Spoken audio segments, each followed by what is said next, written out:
Yan, gawin lang natin, i-press lang natin yung piston nya para mapalitan na ng bago. Yun guys, magpag-press naman is kailangan lang natin ng isang yabe.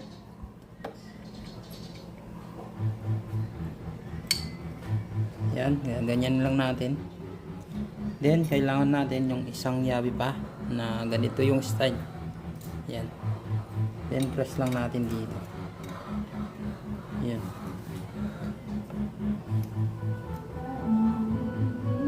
Yan guys, oh.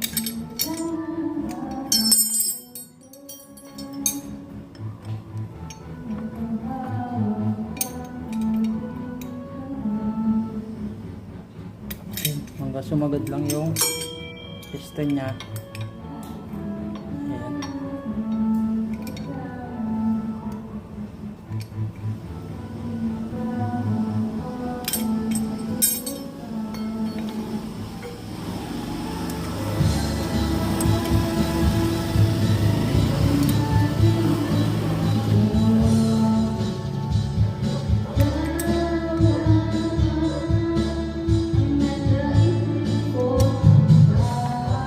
Guys, sagad na yung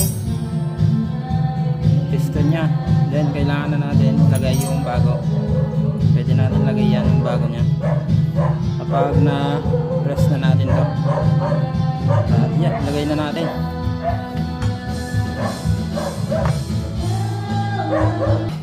Yan guys, lagay na natin yung bago.